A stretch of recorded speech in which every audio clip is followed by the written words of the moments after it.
Hallelujah, hallelujah, hallelujah. Balamusizaako mu linnya lya Mukama waffe Yesu Kristo mu Nazareth. Eno ye the Biography of God International Ministry. Katonda mwayogerera n'abantu be, Katonda mwabakuumira, mwabalungamiza mu kkubo erisinga okubeera eddungi. Okuyita mu the Biography of God tukyusibwa. Okuyita mu Biography of God tufuna omutima omupya, tufuna n'omwoyo omupya. Okuyita mu the Biography of God. Kale no mugana nga ali eyo, Mukama akuwa omukisa ng'owuliriza ekigambo kya Katonda ate nga nkusabira kikukyusi. Kuba ekigambo kino gemaanyi agagenda mu maaso nga gakyusa abantu nga gabajja mu nzikiza nga gabaza mu kitangaala. Naye awatali kubuulirwa kigambo abantu banaamanya batya. Haleluya. Kale nekindeese leero kwe kubuulira ekigambo kya Katonda. Ekigambo kya Katonda mawulire malungi eri abo ababuze, eri abo abaagala okumanya Katonda, abaagala okulokolebwa. Haleluya. Ndi mu Romanizi 10.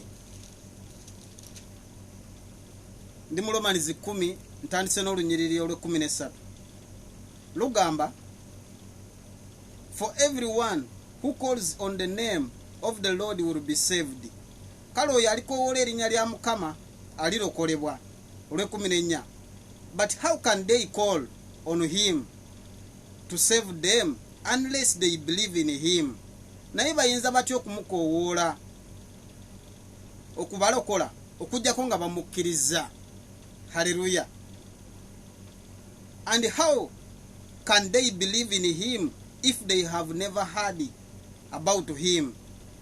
Baliyinza batya okumukkiririzaamu oba okumukkiriza nga tebamuwuliddeeko? And how can they hear about him unless someone tells them?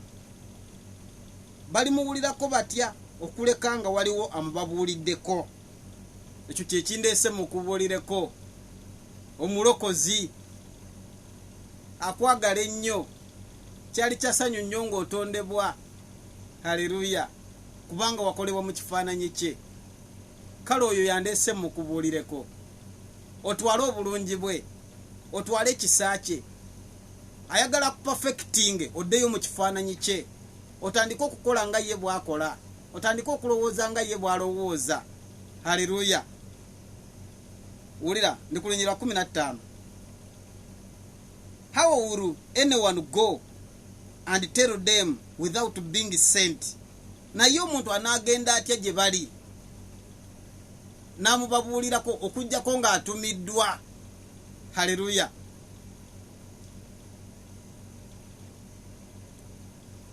That is why the scripture says, how beautiful are the feet of messengers who bring the good news. Kale ne byandikibwa kyebiva bigamba nti bulungi nabaki obwabo abatwala amawulire amalungi. Gano mawulire malungi era ge weetaaga. Ono gwe tukubuulirako, gwe twogerako, ye yakutonda, wakolebwa mu ye. Byonna byonna bye weetaaga byakolebwa mu ye. Ate ng'ayagala osooke kumanya ye. Ebisigadde byonna bikugoberere. Kubanga ebisigadde byonna bonus. Ye alina okusooka then akuwe bonus. Bino byonna eby'omu nsi bonus. Haleluya. Tetulina kusooka kwagala bya mu nsi, wabula tulina kusooka kwagala oyo, okunoonya oyo gwe tulina okusooka okuwulirako asooka atulokole. Haleluya. Ndi ku lunyiriri 16. But not everyone welcomes the good news. For Isaiah the prophet said, Lord, who has believed our message? Hallelujah. Ekigambo kya Katonda si buli omuntu akiwelkaminga. Si buli omuntu awelkaminga amawulire amalungi. Naye Isaiah agamba, naye Mukama ani akkiriza obubaka buno?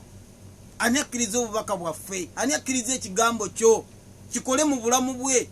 Oyo akikkiriza kikole mu bulamu bwe. Hallelujah. Olunyi lwa 17.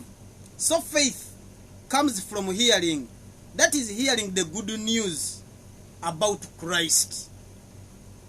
Okukkiriza kuva mu kuwulira ate okuwulira amawulire amalungi agakwata ku Kristo. Akumpera omukisa Mukama. Okujjako ng'omuntu atumiddwa n'alyoka ajja, atatumiddwa tajja. Haleluya. Kuno okubuulira ekigambo kya Katonda teeka, kubanga Katonda wokka we tusobola okumumanyira, we tusobola okumumanyisa abalala, we tusobola okubajja mu mikono gya Sitaani. Abantu tebakkiriza bukkiriza, tebagaana kukkiriza bukkiriza, naye waliwo omulaba abazibya amaaso n'ebirowoozo. Kati okuyita mu kigambo kya Katonda asobola okubazibula amaaso. Haleluya. Tulina okubuulira ekigambo kya Katonda, tulina okusaasaanya enjiri paka ku nkomerero y'ensi. Teeka ndi mu 2 Timothy, ndi mu Timothy 4 olunyiriri lwa 2.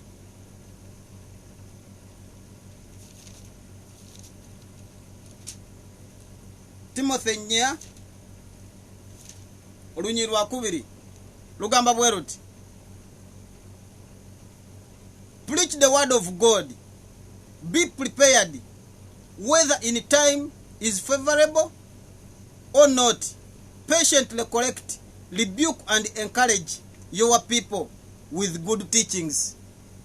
These are the good teaching you need. You need to know the God's word.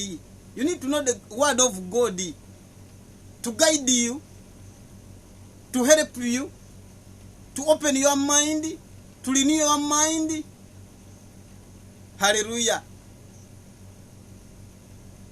The word of God is not just for fun. No, it is to renew our mind according to Romans 12 verse 2.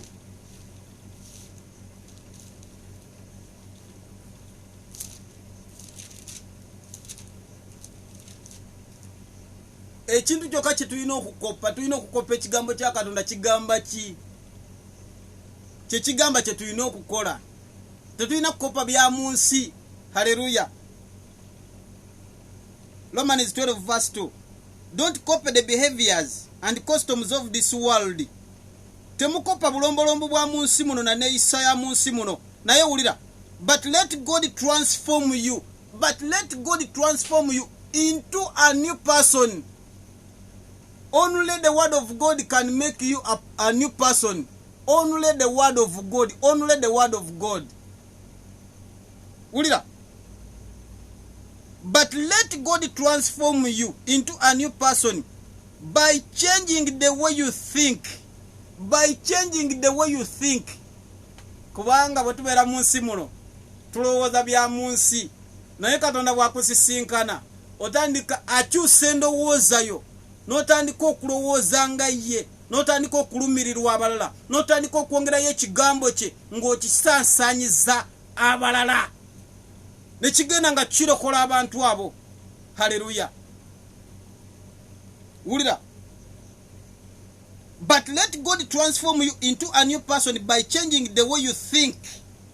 I like this. Then you will learn to know God's will for you. But tubeera mu nsi muno tubadde tumanyi Katonda kyatwagaza. Unless he has changed you. Okujjako ng'amaze kutransforminga. Nakuwa omutima omupya. Nakuwa omwoyo omupya. Then you will know God's will for your life. May God bless you. This is the Biography of God International Ministry. The Biography of God Katonda mwakyusiza abantu be. Mwabwagalira, mwabalungamiza mu kuba erisinga okubeera eddungi. Akuwa omukisa Mukama. Hallelujah. Wulira. But let God transform you into a new person by changing the way you think. Then you will know. Then you will learn to know God's will for you, which is good and pleasing and perfect. Haleluya. Akuwa omukisa Mukama. Kino ekigambo kya Katonda tetuswala, tetukyaswala. Kino Paulo kiyagamba. Kubanga bwe tuswala abantu bagenda kuzikirira. Tugenda kuzikirira ffena n'abalala bazikirire bwe tuswala. Ate Mukama nfe yagala tumukwatibwa ensonyi mu nsi wano. Naffe ali tukwatibwa ensonyi mu maaso ga Kitaawe. Kati nze siswala okwogera ku Kristo mwe nava eyantonda. Lwaki nswala? Nina okumwogerako nawe osobola okumumanya. Nina okumubuulirako kubanga ntumiddwa. Haleluya. Akuwa omukisa Mukama. Ndi mu Romanizi 1:16. Wulira. For I am not ashamed of this good news about Christ. What is your good news? Paul agamba nti siswala. Nange kenyini ayogera siswala. Hallelujah. For I am not ashamed of this good news about Christ. It is the power of God at work, saving everyone who believes, the Jew and also the Gentile. Saving everyone who believes. Gana mawulire gakyusa abo bokka abakkiriza. Hallelujah. Gana mawulire gakyusa abo bokka abakkiriza. Kandukuddiremu abakkiriza kye bawulidde ne bakiteeka mu nkola ne bamanya nti si be beetonda, be bakyusibwa. For I am not ashamed of this good news about Christ. It is the power of God at work. Gemanyi ga Katonda gali mu kukola. Hallelujah.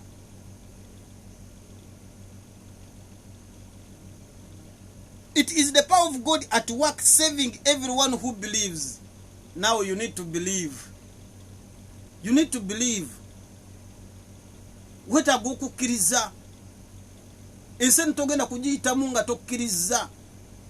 Togenda kwawula kirungi na kibi obanga tomaze kukkiriza oyo yakutonda. Nga tomaze kuwuliriza kigambo kye. Nakukyusa, nakyusa endowooza yo, n'olyoka okola ebyo byennyini ebimusanyusa era ebituufu. Haleluya. Lwakuba ndi ekigambo kya Katonda mu bantu b'ensi bo ekigambo kya Katonda bwe tukibuulira abalabanga ffe oba ki abantu batebaagala kumanya. Isaiah akyogedde wali nti si buli omuntu akkiriza ekigambo kya Katonda, naye omanyi lwaki tebakkiriza. Haleluya. Kubanga ebintu bya Katonda era tebabitegeera. Ndi mu 1 Corinthians. Kati bw'okkiriza olwo n'otandika okutegeera ebya Katonda, naye nga tonnaba kukkiriza ebya Katonda oba tobimanyi oba okoma kumwogerako. Ebya Katonda bibeera bya kisirusiru gy'oli nga tonnaba kukkiriza. Haleluya. Ndi mu 1 Corinthians 2:14. Akuwa omukisa Mukama. 1 Corinthians 2:14. Lugaba bwe luti. But people who are not spiritual can't receive this truth from God's Spirit. It is all sounds foolish to them, and they can't understand it, for only those who are spiritual can understand what the Spirit means. Only those who believe in Christ can understand what the Spirit means. But to the people of this world, it sounds foolish. Imagine. Eno ye the biography of God. Mukama twerabira. Katonda mwatulokolera. Mbuge maanyi agali mu kulokola. Nange gegandokola. Nange nkusabira okkirize olokolebwe. Hallelujah. Ndi mu 2 Corinthians nya. Atenga abantu abo tebamala butakkiriza. Tebakkiriza butakkiriza naye waliwo omulabe. waliwo omulabe eyabaziba ebirowoozo atayagala bamanye kirungi kiri mu Kristo, atayagala balabe omusana oguli mu Mukama waffe Yesu Kristo. Waliwo omulabe era gana amawulire amabi gana amawulire amalungi wegaba nga mabi gye bali, mabi eri abo abali mu kuzikirira, mabi eri abo abali mu kuzikirira, naye abo abatali mu kuzikirira amawulire gano malungi kubanga ge gali mu kubataasa. Kati naawe ali eyo nga tonaba kukkiriza, ng'omulabe yakuziba amaaso, yaziba ebirowoozo byo, kyekiseera ekigambo kya Katonda kikole mu bulamu bwo, kyekiseera odde eri Mukama eyakutonda. Haleluya. Wulira, ndi mu 2 Corinthians 2, 2 Corinthians 4 olunyiriri lwa 3. Mbukale enjiri ne webangambi. Wulira, kuba bino bye tubuulirako si byaffe, kino kigambo kya Katonda. Ono Kristo gwe tubuulirako, tetubuulira ku lwaffe, not for our interest, no, for the sake of Christ. Oyo muwakolebwa, ebintu byonna mwe byakolebwa gwe tubuulirako. Haleluya. And it is a must, it is a command. Haleluya. Ndi mu 2 Corinthians 4 olunyiriri lwa 3. If the good news we preach is hidden beyond a veil, it is hidden from people who are perishing. Ekigambo kya Katonda gana mawulire amalungi gabanga gakekeddwa eri abo abali mu kusaanawo. Nkusabira oleke kubeera mu abo, kubanga Katonda tayagala ofe, tayagala osaanewo. Ayagala owulirize ekigambo kye, okikkirize, kikukyuse, ofune omutima omupya. Haleluya. Kikukyuse, okyusibwe, oleke kuzikirira. Tayagala nga kukufa, tayagala nga kofe, naye okuyita mu kukkiriza olokola obulamu bwo, kubanga omwo mwokka mwosobola okukyusiza amakubo go, mwosobola okwerowooza n'ovaayo n'otandika okukola nga Katonda bw'ayagala. Ngenda kuddira mu Romans 12, kasooke mmalirize wano.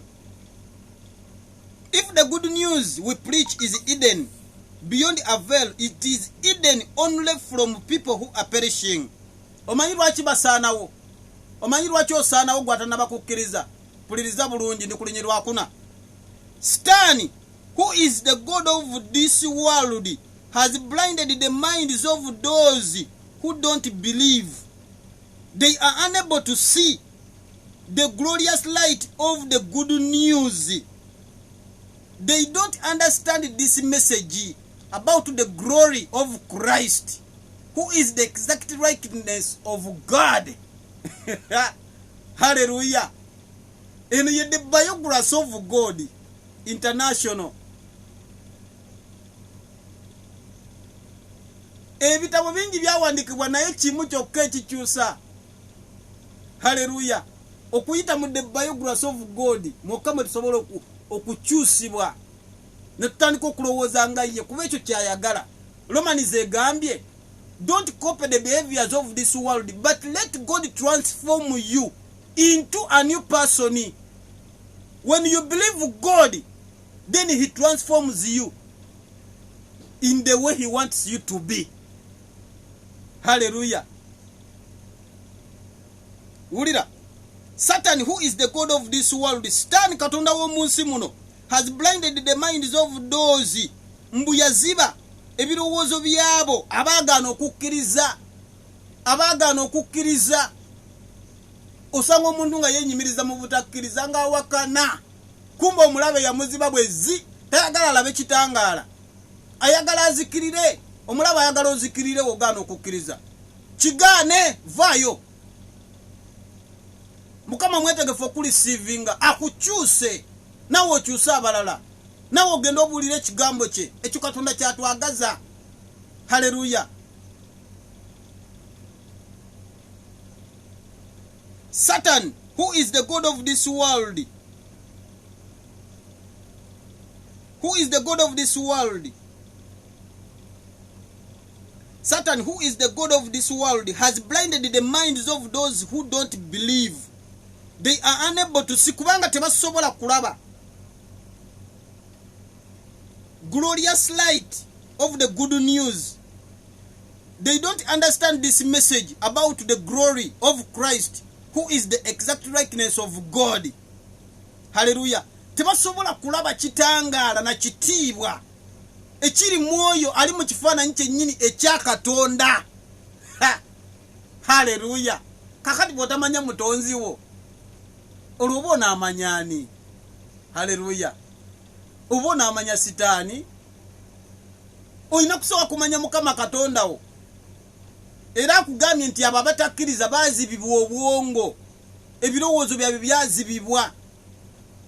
Owa Katonda w'omu nsi muno, waffe wa mu ggulu, oyo ow'omu ggulu yakutegeeza, mbu ow'omu nsi yakuzibwa ebirowoozo n'amaaso, oleke kulaba kitangaala. Kati kye kiseera okigaane. Tandika okukkiriza olwaleero, ofune obulokozi bwo. Kubanga bino bye tubuulirako si byaffe. Kino kigambo kya Katonda. God is the word, the one who created you. Hallelujah. Ni ku lunyirwa kutaano. You see, we don't go around preaching about ourselves. Tetugenda nga tubuulira ku lwaffe. Nze siwandiika abako bino. Tetubibuulirako, si byaffe. Ensonga lwaki olina okukikkiriza, si bino si byaffe. Wulira. You see, we don't go around preaching about ourselves. We preach that Christ is the Lord. Tetubuulira ku lwaffe, naye tugamba nti Kristo ye Mukama. Kristo ye Mukama. Akuwa omukisa Mukama. Ate okuyita mu the Bible of God, omumwotegerera Kristo. Ate Kristo yakutegeeza kitaffe. Haleluya. Akuwa omukisa Mukama ng'okkiriza ekigambo kya Katonda mu bulamu bwo, kubanga kirungi, mawulire malungi. Bayibuli egambye mbu ge maanyi agali mu kulokola agajja abantu mu kizikiza. Ge maanyi ga Katonda agali mu kukola. Ekigambo kya Katonda maanyi. Oyina okukikkiriza mu bulamu bwo nawe ofune amaanyi, oyambibwe. Haleluya. Abantu bangi muli eyo mu nsi nga mwetaaga obuyambi. Omuyambi olwedde waali. Ekigambo kya Katonda buyambi, obulokozi buyambi gy'oli. First of all, it will renew your mind. Atandika okukyusa okuvira ddala mu bwongo. It will renew your mind. Hallelujah. Nze nange kyankyusa ate kati nandibadde wano. Kino si kirowoozangako mu bulamu bwange, tekibanga nawo nti buli kyenkya nenzijja okubeera mu the Bible of God okuweereza Katonda. Naye neesanga bwesanzi nga nange kindeese, kubanga ekigambo kya Katonda kitala, kisala. Bw'okifuna oba oyagala n'omulala akifune, nga tolagiddwa, ng'omuntu takukase, naye olw'okuba kikuzibula amaaso n'otandika okulaba ensi mu bulambalamba bwayo, oba oyagala n'abalala bakirabe nga bw'okiraba. Abo bokka abazibuddwa amaaso ne balaba obulambalamba bw'ensi eno be babalokolebwa, be badde eri Mukama, ne baba nga tebatwalibwa bya mu nsi, ne batandika okukulemberwa omwoyo omutukuvu. Kubanga tokoma ku kulokoka bulokosi bwokka, wabula Katonda akusiiringa n'omwoyo omutukuvu. Ekyo kye kirabo kyawa abakkiriza. Haleluya. Ekyo kye kirabo kyatuwa abakkiriza. Era ge maanyi agatuleeta wano okubuulira ekigambo. Ate bino nze nandibitegedde ntya. Haleluya. Kale nkwagaliza era nkusabira Mukama akusumulule, akuwa okukkiriza, otoloke mu nsi, otoloke kutoloka butolosi ensi teviikamu. Kutoloka katonda bwakuyamba n'otoloka toddayo bw'omala okukkiriza ddala to withdrawing. Hallelujah. Wulira ndi ku lunyiri lwa 5.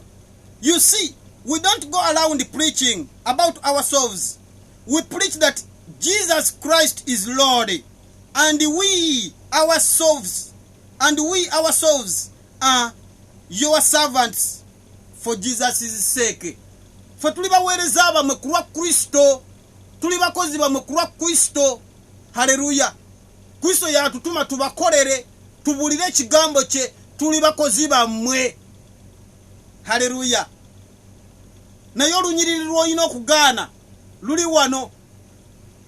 Lunyiriri lwa 3. Olina okugaana. Amawulire amalungi galina kubeera malungi gy'oli. Amawulire amalungi galina kubeera malungi gy'oli, si mabi. Tegalina kubanga gakekeddwa, kubanga egakwekebwa gy'oli oba osaanawo kandukuddiremu. If the good news we preach is hidden beyond a veil, it is hidden only from people who are perishing. Why do you perish? Lwaki osaanawo? Lwaki gakwekebwa gy'oli? Nedda tokkiriza kigaana ekyo. Haleluya. Leka gabeera malungi gy'oli kubanga malungi, kubanga yoyo yakutonda gwe tubuulirako. Bayibuli egambye tetugenda nga tubuulira ku lwaffe, naye tubuulira nti Kristo ye Mukama. Haleluya. Naye ate banaawulira batya? Banakkiriza batya nga tebabuuliddwa? Ekyo kye kyandeeta. Haleluya. Akuwa omukisa Mukama ng'oteeka mu nkola ebyo byafaayo bye. Eno ye the Biography of God International Ministry. Kubanga ffe tuli mirimo gya mikono gye. Tuli mirimo gya mikono gye. Tuli mirimo gya mikono gye. Haleluya. Okuyita mu kigambo kye atumenya, naddamu n'atutereeza, addamu n'atuwumba buto. Kino Isaiah kye yayogerako. Isaiah 64 verse 8. Haleluya. Isaiah 64. Akuwa omukisa Mukama. Ffe tuli mirimo gya mikono gye.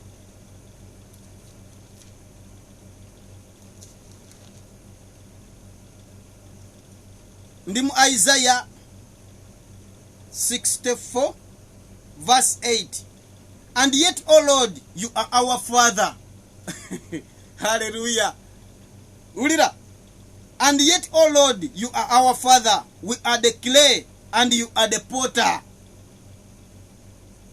We all are formed by your hand. Fena twakolebwa mikono gye. Ye kitaffe. Ye mubumbi. Hallelujah. Tuli mirimo gya mikono gye. Bwe tubanga tuli mirimo gya mikono gye, katukkiriza tukozese. Agenda kutandika okukozesa ng'omaze kukkiriza. Okugaana tikigenda kuyamba. Kubanga akugambye mbwabo bo baazibibwa completely. Omulabe yabaziba n'aba blinding nga tebalaba wadde ekitangala, tebalaba wadde ekirungi ekiri mu Mukama waffe, tebakiraba. Naye ate Romans 12 agambye mbuleka akukyuse, leka mukkiriza akukyuse, to transform you, then you become a new person. Otandika okwogera ku kigambo kye, okibuulira abalala, kigende nga kirokola abalala. Haleluya. Romans 12. Abantu abasinga twasalawo okukopa bya mu nsi muno. Twasalawo ku practice nga bya mu nsi muno byokka nga tubiwa obudde. Nga tubiwa obudde nga tomisinga kusinkana muwala oyo. Tomisinga kugenda mu bbaala. Saa bwezi tubeera mu bbaala ngezo ekyo kyoteeka. Tomisinga kugenda mu bwenzi kugambye oba olina okugendayo. Obubulombolombo bwansi kati Katonda kugamba nti leka akukyuse. Nga tomisinga ssaawa yakusaba. Nga ekuba kusoma kigambo kya Katonda nga tokimisinga. Nga ekuba kubuulira nga tokimisinga. Ekyo Katonda kyategeeza. Leka akuggyemu bwiri. Akuteekemu ye kye yeetaaga. akyuse endowoozayo n'enjogerayo n'ebikolwa byo na buli kimu ate naawe okyusa abalala akukozesa okyusa abalala otandika okwogera ekigambo kyeri abalala abantu bangi nnyo nga baweddemu amaanyi nga beetaaga okuddizibwamu amaanyi ekigambo kya Katonda Bayibuli etugambye mbu ge maanyi agali mu kulokola. Haleluya. Bino si byange. The biography of God. Hallelujah. Don't copy the behaviors and the customs of this world, but let God transform you into a new person by changing the way you think. Then you will learn to know God's will for you, which is good and pleasing and perfect. Akuwa mukisa mukama. The biography of God. The word of God is alive. Remember, Jesus is yesterday, today, and forever. Jesus is yesterday, today, and forever. Yesu yenkya ne leero n'olubeerera omwetaaga mu biseera bye bijja mu maaso gy'ali olwedde gy'ali kati agamba nzikiriza nkutambuze nkutwale mu biseera eby'omu maaso. Haleluya. Ngenda kumaliza ne Mako 16 olunyiri lwa 15 n'olwa 16. Mpuliriza bulungi gwatakkiriza. Mako 16. And then he told them, go into all the world. And then he told them, go into all the world and preach the good news to everyone. Anyone who believes and is baptized will be saved, but anyone who refuses to believe will be condemned. Hallelujah. Ulianziramu. And then he told them, mukama waffe n'abagamba mugende mubuulire, mugende wonna mu nsi mubuulire amawulire amalungi eri buli kinnoomu. Mbukale oyo anakkiriza n'abatizibwa analokolebwa, but anyone who refuses to believe will be condemned. Hallelujah. Kale nonkusabira oveyo mu batakkiriza oleke kubeera condemned. You believe. These are the word of God. God himself. He don't want you to be condemned. He wants you to be saved. For the salvation of your soul. Enesi jola begenda sawa yonna. Byonna ebigirimu tebigasa. Olunaku lumu ng'ozikidde bwe pa. Wogenda okumanya nti tebigasa. Bino byonna ono yena bonus. Katonda twagaze ekintu ekyo tusooke tumumanye, tumutegere, tumufule nambeemu nga bwe yatulowooza. Tewali yasaba Katonda kumutonda, yakirabanga kya mugaso nnyo tumufe okutondebwa, era ayagala nga bwe yakirabanga tuli ba mugaso nnyo tutondebwe, nga bwe yasooka okutulowoozaako naffe ayagala tusooke tumulowoozeeko abeere number 1 mu buli kimu kye tukola. Then ebirala binaatwongerwako. Ebirala binaatwongerwako. Oyo bonasi. Kyekyo Kabaka Sulaimaani kye yasaba. Ye teyafa ku bonasi. N'abantu b'ensi bansobera. Tufa ku bonasi buli kimu. Bonasi. Bonasi tagasa nga tomuyina. Nga toyina Katonda nga ye nambeemu. Bonasi takugasa. Kubanga byonna nga biwedde. Oyo Katonda guweetaaga. Era gw'ogenda okusisinkana. Ogenda kuyimirira mu maaso ge. Nga byonna ebibadde bikwonoonesa. Byonna ebibadde bikumenya. Byonna nga tebiriiwo. Olunaku olwo weetaaga olulowoozeeko, otandika okukkiriza. Kubanga abantu b'ensi, abantu mu nsi muno bwe tubeera mu nsi, tubeera mu bya mu nsi. Naye singa twali tumanyi abaafa kye bamanyi, singa ensi yonna yalokoka. Haleluya. Kamalize ne Luka 16. Singa ffenna twadda eri Katonda, singa yinambeemu, singa yasooka wano mu mitima gyaffe, singa tetukyakola balala bubi, singa tetukyalumya balala, naye olw'okuba tetumanyi bali abaagenda bye bamanyi tukola byaffe. Haleluya. Ndi mu Luka 16 malirize ekigambo kino akuwa omukisa mukama. Eno ye The Biography of God International Ministry. Ntandise n'olunyiriri lwa 22. Finally the poor man died and was carried by the angels to be with Abraham. The rich man also died and was buried. And his soul went to the place of torment. And his soul went to the place of the dead. There in torment he saw Abraham in the far distance with Lazarus at his side. The rich man shouted, Father Abraham, have pity. Have some pity. Send Lazarus over here to dip the tip of his finger in water and cool my tongue. I am in anguish in these flames. Oyo kubamu kubagenda yo yamanye ekiriyo owulira naye ffe tetubimanye ebyo naye ofunye omukisa eyagenda yagamba Lazarus just atonyeze just olugalo luno alutonyeze mu mazzi agenda akulinga olulimi lwe. At least imagine wulira ndi ku lunyiriro lwa 25.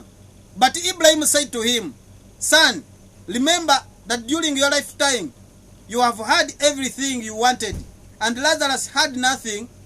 So now he is here being comforted, and you are in anguish.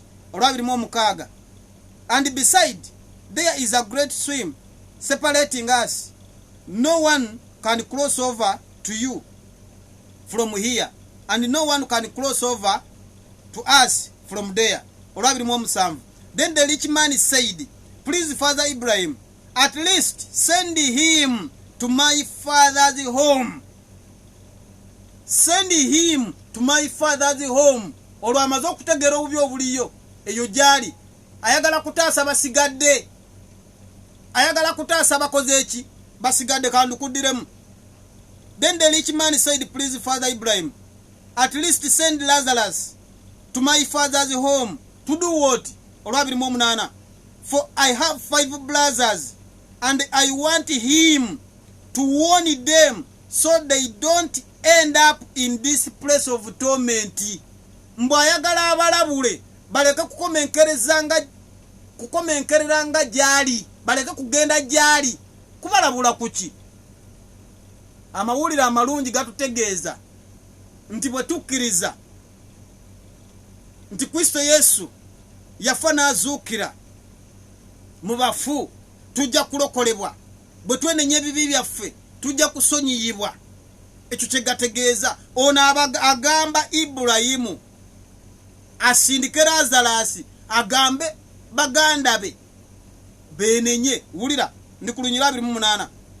For I have 5 brothers, I want him to warn them so they don't end up in this place of torment.